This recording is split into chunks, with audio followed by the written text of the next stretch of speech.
All right, boys. Hope everyone had a great week. I'm actually going to kick things off with my dad win for this week. So let me set the scene. 4th of July weekend. All the prep work has been done. And we're about to go on a nice family hike before we're about to start the day. Nice, and just for context, I think I mentioned this on one of the previous episodes. We recently had a mouse in our garage. And lo and behold, the night before, we had seen another one kind of darting around. So, you know, being the alpha male that I am, I set out a whole bunch of traps. And I get there in the morning, just before we're about to go for our hike. And I see that there is a mouse trapped in one of the traps, but the trap is a couple of feet away from where I had set it. Okay. So I'm trying to mentally figure out how on earth, like, this is somersaulted, 10 or 12 times before it's reached wherever it is. So anyway, the kids are getting ready, my wife's getting ready, and I start moving things away in terms of outdoor furniture to get to this mouse to basically pick it up and throw it in the trash. The minute I move the outdoor furniture, this thing starts darting around. And I let out like some kind of squeal, like Mariah Carey whistle tone, like squeal. And what I realize is its foot has been trapped. Okay, so it's still trapped. It's still alive. It's trapped. The foot's trapped. And every time it darts around, it's dragging the trap along with it. So by this point, like, my kids have descended on like the chaos, clearly heard my yelp. And my wife has come out. Squeal. And my wife comes out and she is like, okay, well, like, can you take care of this? We have to go on a hike. And I turn to her, I'm like, babe, this is all you. Like, you have to take care of this. And bear in mind, she's 20 weeks pregnant with twins at this point. Poor Irene. Yeah. Meanwhile, she's just got the kids ready and everything. She's completely ready to go. And so the ball is in my court at this point. Man up. Man up, baby. So I basically say, babe, take the kids away. And so I find a piece of plastic, I put it over the mouse, and then I take a shovel, flatten it, close my eyes, and then crunch, mercy kill. And so then, like, the mouse is obviously dead. I pick it up, kind of, hold my breath, put it into the trash, join my family on the rest of the hike. And I'm telling you, the testosterone is flowing. You're feeling yourself after that one? He started picking fights with random people on bicycles going by. Seriously. He's calling out the squirrels in the room. Get out of my yard. Punk. So I don't think anyone's going to top that story. But it's a great story. I hope everyone had a great 4th of July. Well, real quick, those are stories that they don't tell you, like, when you become a dad. Like, you're going to have to be, like, the executioner. You're going to have to be the middle of the night guy. You're going to have to be all those. Well, the worst part of it was... And I think I've shared this with you, is now that we live in the suburbs, I've never really lived in the suburbs. So you get critters in your house all the time. Mm-hmm. And no one told me I would be the man responsible for stomping on spiders and getting rid of pests and ants and all of that stuff. And let me tell you, I did not sign up. Let's just give you a heads up too. If you catch any larger critters and you call like animal control, they're going to go, we're not coming out there. That's right. Responsibility. You catch a raccoon, they're like, sorry, it's not us. Yeah, exactly. That's right. That's right. So be careful what you catch. Yeah. All right. Well, look, 4th of July was so fun that as I was kind of thinking through a topic for this week, I figured let's go through something that is probably near and dear to our hearts and the listener hearts, 90s summer nostalgia. I'll kick it off with a question. What is the first thing that comes to mind when you think of being a kid in the 90s? So you sent this out ahead of time, and I'm so pumped to talk about this. And I didn't think I would be, just because, like, you grew up in it. But the 90s, I don't know. So just to set the stage, how old were all of us in the 90s? So I was born in 85. I was born in 81. 81. I'm 89. 89. So I'm like 10 to 20 almost, Yeah, in the 90s. You were like an adult, basically. You're close to an 17, 18 years old. At the end. At the end of 90s. Yeah. And so I was like 15. Like, I was just, like 10-ish. 10. Yeah, I was 10. Okay. So kind of like all kind of like, you know. But, I was just thinking about the 90s and like, a 15, you're riding bikes, right? So like I rode my bike. And in the 90s. I rode riding bikes. In the 90s, like it was, once you could ride a bike and your parents would kind of like let you go past like your 2 block, living in the suburbs anyway. Yeah. Go like that 2 block radius. It was just like absolute freedom. Oh yeah. And the weird thing is like nowadays I'll keep pretty close tabs on my kids. I like where they're going, that sort of thing. I would just be like, oh, I'm going out with my buddies. And my parents kind of generally knew where I was, but they didn't really know where. Well, they had no way of even checking That's the thing. Yeah. And like they didn't. And so as a kid, there was just like this insane freedom during the summer. Because like my parents were always like, we had chores in the morning, so we do our chores in the morning. Yeah, paint a summer day. So what are you guys? What are you doing in the summer? So in the summer, well, we grew up in a house with like no TV. We didn't watch any TV. Okay. So we'd wake up at whatever time in the morning. I typically woke up early still, and I'd like goof around, play whatever, read books, do whatever. But my mom was always like, you don't need to go out before 10 a.m. Okay. It's too early. Neighbors don't want to hear you guys screaming at 10 a.m. Kids causing shenanigans, whatever. Yeah. So typically I wasn't allowed out of the house till like 10 a.m. We'd have to do chores, whatever, fold clothes, laundry, whatever we did. We all participated. Yep. Churning butter over Churning there. butter, yes. That's right. But after 10 a.m., it was pretty much like 10 a.m. to like whatever, 8, 9, 10 o'clock at night.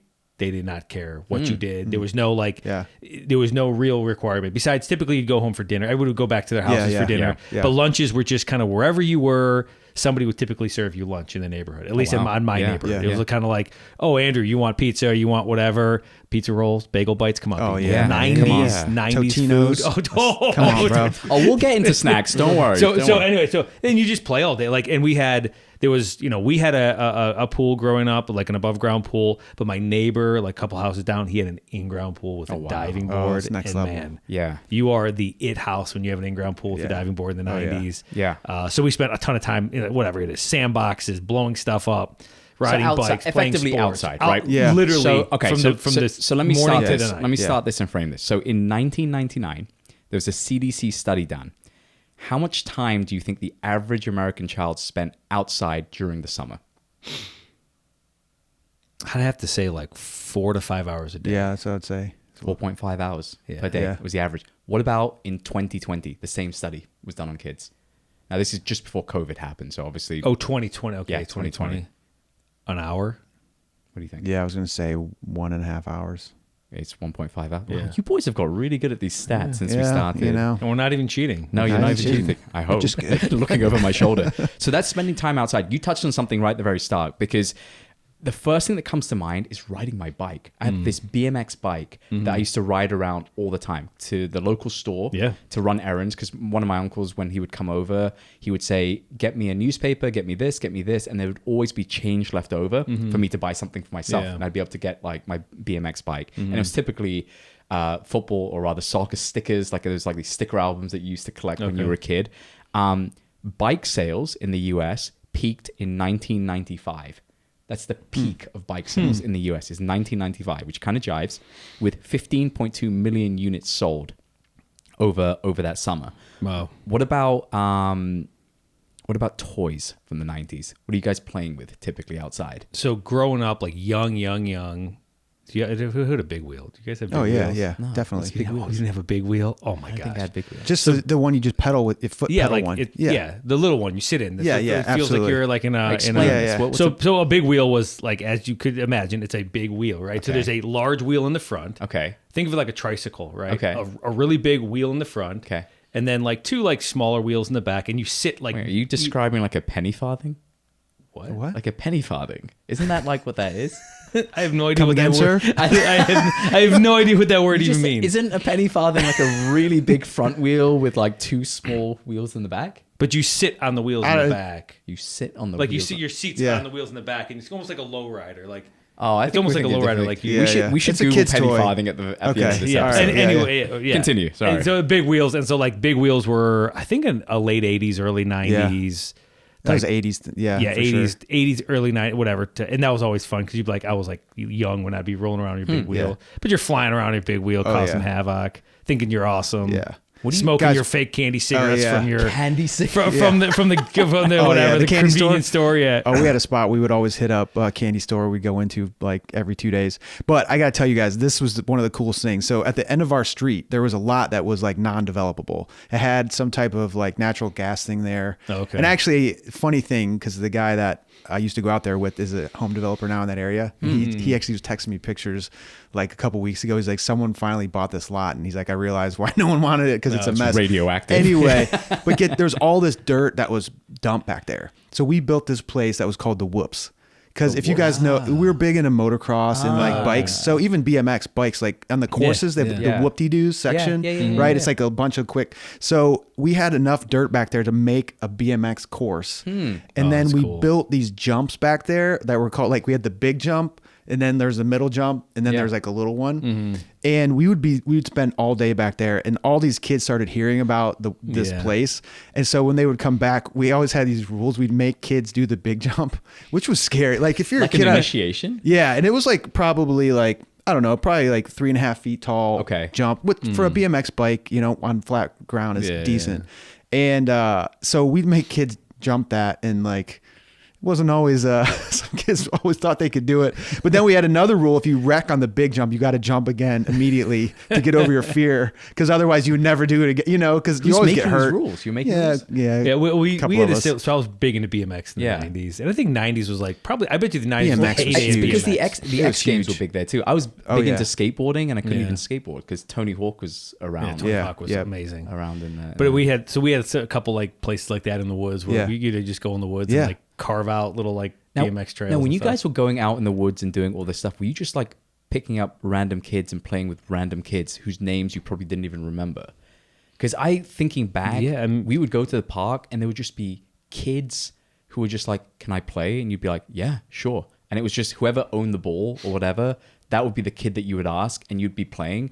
And you would maybe never see those kids again, or you would see them just only for the summer, or you'd see them at random points. And you had all these like random neighborhood kids who you were air quote friends with, but you'd never see them again. I couldn't even tell you what their faces looked like, what their names were. I don't think that happens anymore. I know. I would say like I knew like it was a group of us that we kind of like always knew, and there'd be a random person that would show up every now and then. But for the most part, it was the same group of people that we'd all like hang out. Yeah. And there was no like qualification to be in the group. It was just kind of like just show up. up. There was a qualification for that group. You just that was if you want to show up. If you want to be a regular at the Whoops, you got to do some stuff. There was always that. Like if you don't do the tabletop, whatever, we had like this awesome like 8-foot tabletop jump. Like if you didn't try it, you were gonna probably get beat up by somebody. I mean, What kind of snacks were you guys doing in the summer in the 90s? Well, we were joking. I found a picture of the Squeeze-Its, which are these like, they were fruit drinks in a like cheap, it was like the flimsiest plastic fake bottle, and you twist off the top. I remember those. And you could just squeeze it down in like 2 gulps, and it was the sugariest, like probably... It was delicious, is what it was. So good. I mean, if you got a cold one, usually they were never cold either. You always drank them when they were warm. But the first drink that comes to my mind is Capri Sun. Did you guys Capri Sun, absolutely Capri Sun. Yeah. The great thing about so this girl who lived across the street and 2 doors down. She was my age. We played together all the time. We were good friends. Her mom was like some like VP at General Mills. Okay. So every time they had like a new thing they were trialing out, she would get like a bulk bring it of home. Oh, that's so they cool. had these Squeeze-Its. When the Squeeze-Its were huge, they were like, "We're gonna make Squeeze-Its, but we're gonna make them Jello." So you put them in the fridge and they become Jello. Not great. Not great in practice. I feel like the delivery mechanism for that isn't quite right. But the idea was we always had cool stuff like Gushers, Fruit by the Foot, Fruit Roll-Ups, all those. All those, they're all General Mills. Yeah. So we always had like all the coolest stuff, in their garage. It was awesome. Good. But like those were Dunkaroos General Mills? I bet you they were. Dunkaroos are great. Who else would it be? I think the Dunkaroos had to be General Mills. But Dunkaroos were great. Yeah. We had my mom always had Rice Krispie treats. Like the packaged ones. So she'd make them. The individual. She would make her own sometimes, but she would always have the actual packaged ones. And our friends would just come over to eat the Rice Krispie treats. To this day, like if I could have like Rice Krispie treats or my birthday, my wife will make me not a s'more, not an 18-layer s'more cake, ganache or whatever you had. You guys are missing out. It'll just be like Rice Krispie treats, and I'll be extremely happy. That's with great. Marshmallows and Rice Krispies. No, our house was known for the Rice Krispie treats and Kool-Aid. My mom would make a giant jug of Kool-Aid. It would always be full. See, what's weird is in the 90s, like it's normal that a house would be like, oh, this house does this thing. And so like as a kid, it was normal for you to be like there was just one house kid with the pool, whatever. Yeah. His dad was always making pizza in the afternoon. So like most days, because his dad was an accountant that worked at home. So most days you go down and like, oh, boy's making pizza. And he would just make like 3 pizzas for everybody. And it was like a normal occurrence. But anyway, it was a lot of fun. It was awesome. Well, talking about snacks, what do you think the sales were for Capri Sun in the late 90s? Units or money? Units. Let's do units. Annual units. So there was probably in the 90s, there was probably 250 million people. Of those 250 million people, 70 million I like kids. how this is going. This is good. 70 million. Each kid drinks 300 million units. I like how you broke that down. I appreciate the thought that went into that. Way off. Can you, I was can you going walk to me say through your work? 300 million units. I've actually realized Matt has just been waiting for you, and Price is Right, just been kind of going plus or minus $1, sir. 290 plus or million minus units. 5%. I'm going to need you to show your working too, sir. Come as 6-packs. You figure the store stocks them probably twice a week. They sell out.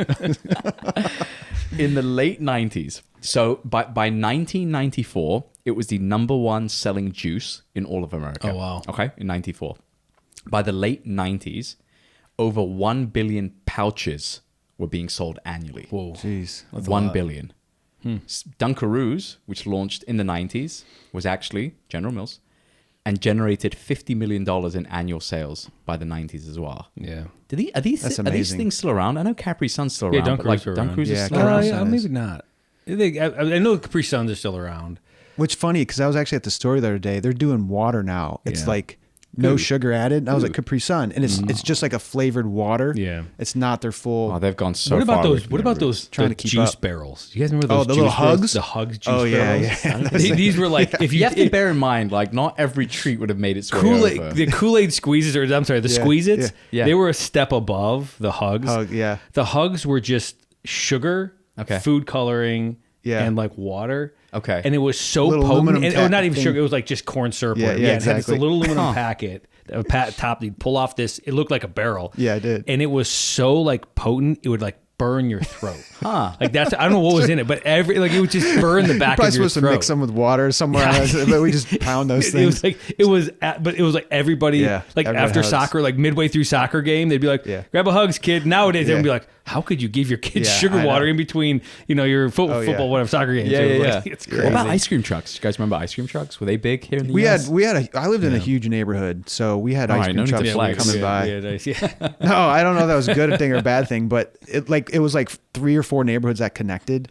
And so I remember one time they were doing it was like a home show. I don't know what it was, but the guy asked to park in our driveway because we were The on ice cream truck we were on a one? corner. Okay. And it was Okay. a corner that everyone had to go through if they were going through the neighborhood. nice. And so the ice cream truck's like, can we park in your driveway? We'll give you a couple free Yeah. pieces. And we're like, deal.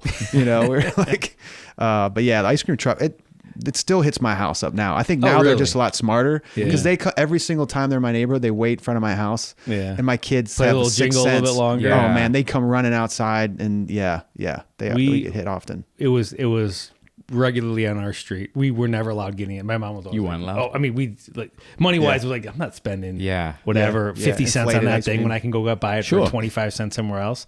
So every once in a while, like my grandma would take us out, or I shouldn't say it. My parents probably did once or twice, but it wasn't like a regular occurrence. Whereas like all the other kids would come out with their like dollar bills, and I'd be like, oh man, Yeah. to be rich, to be rich and be able to buy from the ice cream I don't truck, know if man. people know though how serious Northeast Ohio takes ice cream. And now growing up Yeah. here, we have a glutton of these like really great ice cream places. When you go out in the country, like there's not as many places that are I've found like cities that have like they have all the staple ones, but I start thinking of all these like brand ones that are coming out of Cleveland or Youngstown, and there's a Yeah. lot, to take it serious. Yeah. Otherwise, it was like DQ. Yeah. You guys remember TCBY, the country's best Ooh. yogurt? That was a like I an don't know why I 80s, remember- 90s yeah. thing. I do remember Yeah. TCBY. Yeah. Or like United Dairy Farmers became big. It was like a gas station, but they had their own ice cream doesn't chain. sound Oh legit. yeah, Yeah, Baskin yeah. Robbins. Baskin Robbins. That was yeah, the one yeah. that was connected to a lot of those. Yeah. Oh, maybe that was Baskin Robbins inside. Yeah, like inside, United yeah. Dairy- maybe that's Yeah. right. What about because you mentioned ice cream? I feel like I'd always pick up ice cream from Blockbuster. Like, was Blockbuster They have, part like, of a freezer movie? in there? Yeah, the movie place. They used to have Like a little freezer that you just get like you'd pick frozen? up you'd pick up a movie and they would have like an ice cream freezer there, and you'd pick up like interesting. Haagen-Dazs, Ben and Jerry's. Oh, they might have like Yeah. like Yeah. you could buy like a bar or Yeah, something. Yeah. like that. But what was Blockbuster part of like your summer routine? dude, Oh yeah, man. Blockbuster. Come on. We so Blockbuster. We had a because this was back when like they would even have private movie. Like you could have like they'd be like it wouldn't be Blockbuster. It'd be like Jerry's Video Rental or whatever. Yeah, there's local just local video Yeah, yeah, stores. yeah. And there was one up the street from us, and there was a Blockbuster a little bit further away, but there was one that I could bike to, and it was like, if they didn't have the movie at the library, because we'd always go to the library and Yeah. rent movies at Yeah. that time as well, we'd go there and get movies. We rented movies all the time. and like all pitch in to rent a movie. Yeah. Were you guys a Blockbuster family? Yeah. Oh yeah. We had the same thing. We could bike to this spot, so we would always go up there, check for new releases. If they'd have the box, and then if it had it behind it, you knew that you could rent it. You're in. But if it didn't, if it was empty, it was sold out. Yeah. Yeah. And you'd be like, is there anything in the return? Is there anything in the return? Yeah, right. You always check the return. Put on the shelf. That's right, man. So I was trying to find some fun facts on Blockbuster. I think this is a fun fact, but let me throw this out there. Blockbuster late fees. So I think their late fee from memory was like $1 a day. I can't remember if that's right, but whatever it was, right? So Blockbuster late fees. So by the year 2000, so thinking of like the 90s, at its peak, what do you think from an annual revenue standpoint, just the late fees brought in for Blockbuster? This is directly from their 10K SEC filing. $300 million. Should let Matt go first because he's going to say 350. I was going to think like around 300. No, I was going to say 80 million. $800 million. Wow. Word of late That's fees. insane. I mean, they were Blockbuster was if you look back on it, it was unpenetrable in terms of what they were doing. Incredible. It was like they had the market locked. Like you might be able to go to Jerry's video store, but if you wanted to get like a new release, you had to go to Blockbuster. Yeah. Because they were the only one who could afford the actual creation of the videos, the distribution, all of that sort of stuff. Yeah. Man, that was... So we've been speaking about some stuff around like when, I feel like that a lot of that stuff is like kid related, right? Mm-hmm. Riding BMXs, drinking, Capri Suns and all that stuff. But Matt was a teenager in the 90s. Oh, yeah. So I'd like to get some insight into what it was like being a teenager in the 90s. You guys remember No Fear t-shirts? Did you guys ever have? No Fear, baby. Oh, absolutely. Come on. First place or second place is the first loser. I mean, that was my go-to shirt, my brand. You know what I mean? I'd be like, if I got like Josh the energy drink. Yeah. Because I had a summer birthday, so if I could get like a No Fear t-shirt around my birthday, that was awesome. What was dating like in the 90s? Oh man, I mean, we had again, big neighborhood. We had a trampoline too. Mm-hmm. At one point, my parents got us a trampoline. Yeah. And so we just like hang out around and people are walking by. You're just trying to... No summer love? Yeah, there's a couple summer flings in the neighborhood, flings. But you're kind of like in your group of guys and you try, you might find some group of girls and hang out, and play kick the can or what's the other one? Spin the bottles. I think what you're going for. Kick the can. I don't think it's a dating one. Yeah, but whatever. It's a dating game. That's what the girls were doing to him. Kick him to the curb. Yeah, right. Get out of here. I mean, you're 15 or in high school. You know what I mean? What kind of music was playing then? Belle Biv DeVoe. You guys know? No. Belle Biv DeVoe. They were a precursor like Boys to Men. Oh. Yeah, that was they were good. Aerosmith was huge. In the early 90s. Yeah. CNC Music Factory. What songs come to mind though when you think of the 90s? Man, I do think of that. Gosh, I can't remember the title of the song though. Those are the bands I was listening to though. But then there's all the rock though. Yeah, that's you had Nirvana, you had Pearl Jam, you had remember 90s had once you got into epic grunge bands ever. Weezer was massive. Blink 182 in terms of like the punk scene. Then you go to pop. You go to pop. You have Britney Spears. Yes. What's that? Hit Me Baby One More. Dude, that was like massive, unbelievable chart. And then you have stuff like Spice Girls were big in the 90s. Well, obviously for you, Spice Girls were probably. I mean, they were big here. Yeah. Backstreet Boys were big in the 90s. Blackstreet Boys. Remember? Was it Blackstreet? No, Blackstreet. Yeah. They had some awesome hits. There's Backstreet Boys, Blackstreet. Then there's NSYNC. Was around. NSYNC was that? I thought that was 2000s. That was getting close to 2000s. Late 90s. Yeah. Maybe it was. I just know that like from the pop side, Britney Spears was like. Do you remember? What about what's that song? That Hanson song.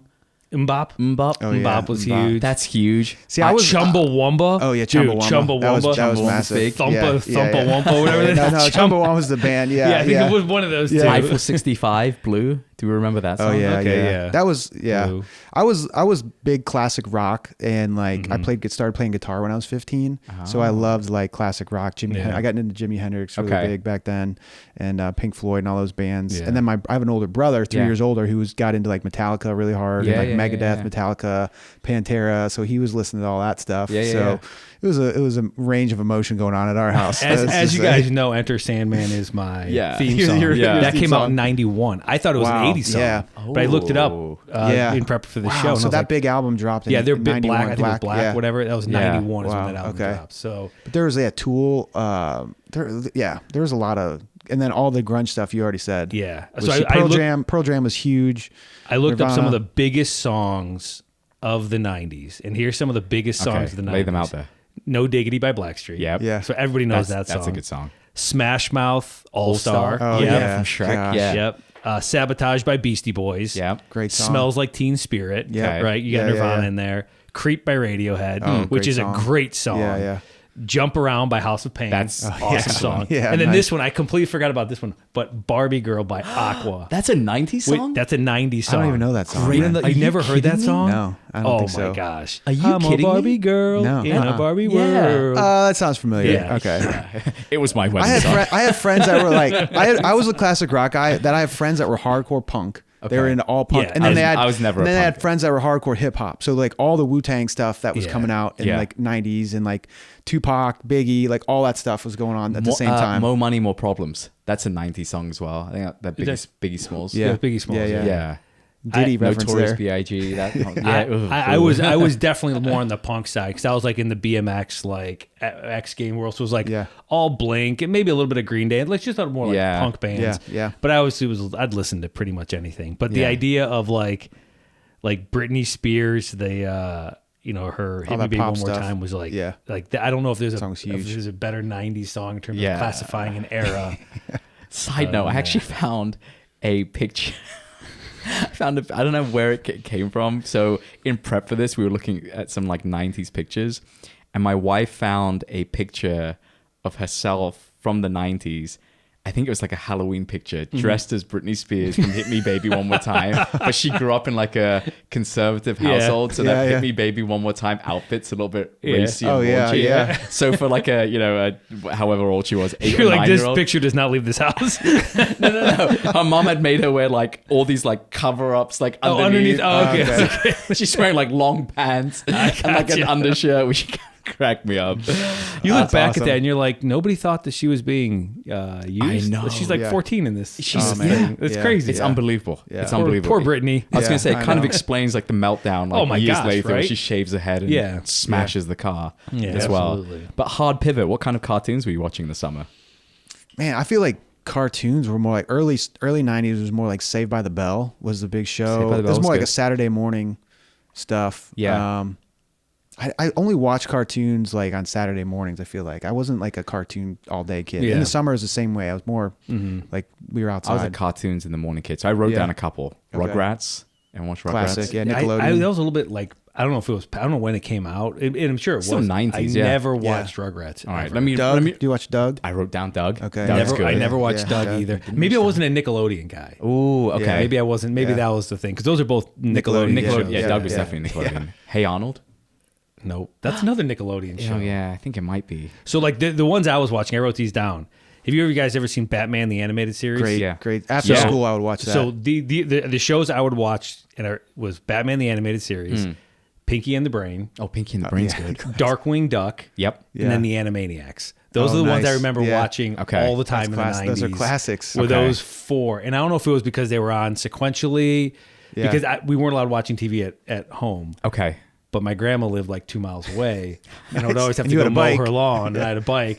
So like I'd cruise over there at like whatever 2:30, 3 o'clock, watch my lineup, drink my Hugs juice box, get all liquored up, and head home from Candy. That's Because she hilarious. would let me do whatever. She Yeah, was, yeah. she was I wrote amazing. down my list. So Rugrats, Yep. Doug, Hey Arnold, Recess, What is Recess? Not on Recess. Recess. No. T.J. Detweiler, that was the main character. I don't No? remember. Sounds really Recess. familiar. Dexter's Lab, No, I didn't. I know the name. I never. Yeah. watched Captain it. Planet, I know the name. Never watched Captain it. Planet. Magic School Bus. Magic School Bus. I'm Yeah, it's familiar been on with the that. PBS. Well, I think you're right because Forever. Nickelodeon. So it says Nickelodeon was the #1 rated cable network among kids in the 90s. It reached 75 million households by We were 1997. we were not a cable family. We were a whatever came over on the waves, baby. Yeah. I'm going to pivot to listener questions. I feel like we could talk about this topic sort of all day, and maybe we'll have the listeners kind of message in, whether it's email or Instagram, if we want to deep dive into any of these 90s topics. I'd love to kind of get into 90s music, 90s movies. We didn't even touch on movies. Or even like real sitcoms like your Seinfelds and all those. We should so definitely do. We'll do another episode on like 90s TV and all that stuff. But listener question for this week is, which part of the 90s summer do you wish your kids could experience? I think it's just that freedom of, it was exactly as you described it, Andrew, for us. It was like you get on your bike, you're gone, your parents don't know where you are. And it's not so much that's the point. It's just the point that you had this freedom as a kid to go explore. Yeah. And you didn't really know what the day was going to hold. Yeah. I mean, that was the best part. You're just like, what are we getting into today, boys? So many things. And I feel like there's something missing in our society about that now. 2025 version of Matt would allow or be able to mentally reconcile his kids doing that? No phone, just go out, be home by dinner time? No, and that's the sad thing. You know, it's like it's. I would want to say I want that for him, but it's a different world. I do think it could happen. I feel like we could like get to a point where the kids can learn that. But the other point though was all the other kids doing it. Yeah, that's the thing. So if that's missing, I feel like it would be weird almost. Yeah, we go to vacation to this place that's like the norm. That you just kind of let your kids run around the neighborhood. And when we're there, we do, because every parent is kind of tuned into the idea that like, oh, there's groups of kids that are just rolling around. So like, it's not abnormal for a kid to, show up on someone else's doorstep and be like, hey, can you do this or can you do that? Yeah. But I think the tethering of a phone really ruins it. Yeah. Right. Because like part of it is like, you don't know who your kids are talking to on a phone. Therefore, is some creep going to like roll up at the local park and be waiting there because somebody said, oh yeah, I'm going to go play here. And I think that's part of it as well as like the broadcasting. Whereas like I only knew the people that I came in contact with. Yeah. And to your point, like you might see somebody someday and you never see them again. But, there's always these familiar faces who you're going to go beat up in the woods or go do jumps with her. And these could be like, they might be your next door neighbor and you're being like super mean to them one day. But the next day you're like, well, we're still going to be friends because, who else are we going to hang out with? It's me, right? Yeah, exactly. So I had a really random thought. I don't know. It's kind of part of this. Did you guys ever wear sunscreen in the 90s in the summer? So we were and to this day, I'm like an anti-sunscreen guy. Okay. Like, why? I don't know. We just never wore sunscreen. Sicilian, man. I'm Sicilian too. Like Yeah. my parents Did you ever were wear like, it's a sunscreen hoax. growing up? Sunscreen's a hoax. I just got tan, and that was like I read something. I was trying to find like the stat on it, but I think it was around whatever. Don't quote me on this. Maybe around the mid 90s, the recommended SPF per the CDC was sub 10. Well, because anything over, I think 15. Well, there's certain it doesn't. It's 20 or something. It actually doesn't work. And they're like, oh, SPF 50. Like, there's no different than it's kind of goofy. Yeah, but anyway. it is goofy. Speak for yourself. I was a white kid in the 90s.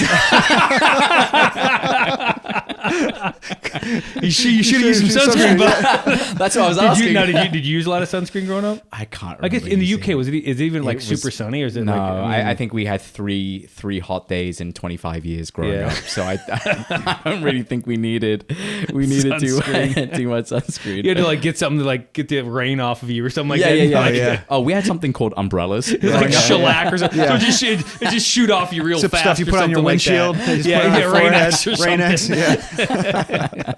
Well, we'll dive back into the 90s at another point. I feel like we kind of just touched on it from a surface level standpoint. Let's move to dad interests. Who has a dad interest? I got one that kind of ties in with the 90s, but if you guys remember the great mob movie Donnie Brasco, came out in the 90s. Johnny Depp plays a FBI guy that gets in deep with the mob. He's not an informant. He's like he's like an actual like undercover. Yeah, plant, he right? was undercover. Yeah. And the crazy thing, so he just did an interview with Joe Rogan, and it's really interesting if you're interested in that. But yeah, he actually, most people get placed in by an informant, like they kind of turn somebody inside, and then they introduce the outsider in. But for him, he couldn't do that. So he had to have a whole new identity. He had to move into the neighborhood of where these guys were hanging out. And it just took months. And he just started hanging out at the bars until some type of contact was happening, but he knew he couldn't initiate it. It's like he grew up in Brooklyn, I think. So like he knew kind of some of the way, and he knew how they operated a little bit. So he knew like the rules to play by. But yeah, he literally just had to just start going to these bars until an opportunity showed up for him to introduce himself. And not to ruin it or spoiler alert, but like, did he ever say like what his motivation for wanting to do this was? I mean, he just like, Like, was it like, they're ruining the neighborhood, or was it just like? Yeah, he just. I mean, I think he was like a Quantico. I mean, he was a FBI guy. Okay. I mean, and he's just like, I'll do it. Okay. And I think he just felt maybe that he could do it because of his upbringing, because of like growing up and knowing that. So yeah, Joe only asks him a handful of questions, and he just talks for How hours. long is it? It's his typical, 2+ hours, I think, around, or maybe around 2 hours podcast. Yeah. But again, it's interesting. It's worth listening to. He actually at the end goes into his relationship with Johnny Depp, because he actually met him and he's like, I don't want to spoil that, but Johnny Depp has been in contact with him and his family, in a really positive way, in a really encouraging way to him. But yeah, it's fascinating, man. And just to think about how they're like, he says nothing could be moved in the U.S. without the mob getting a piece of it. In their heyday. Nothing was being moved. Either rail, trucks, whatever, plane, everything was... The good old days. The good old days, I'm telling you, and he man. talks about now, he goes, Different nowadays, generation. because Joe asked him, like, what about the mob now? And he's just like, they can't cultivate like they did back then. Yeah. They were patient. Now everyone wants me. We want to do stuff now. He's like, these guys would take years cultivating politicians and all these guys. And yeah, I mean, we're in a better world that these guys aren't sticking themselves in between everybody, but it's a really interesting interview. So Nice. check it out. Yep. Awesome. Awesome. All right, Matt, why don't you take us home? Yeah, well, just want to call out to all the dads out there. We want to invite you guys to be part of the community. So leave comments, subscribe. You can find us on Instagram as well. It's Chief Dad Officers, right, Naveed? That's at our Chief handle. Dad Officers. There's a lot of funny memes on there as well about being a dad as well. Some of the clips from the show. So there's some fun stuff on there. Check it out. But yeah, leave comments, leave ideas for shows. We'd love to hear from you guys. And make sure you subscribe too to get notified when new episodes come out. So thanks for listening. Thank you. Cheers.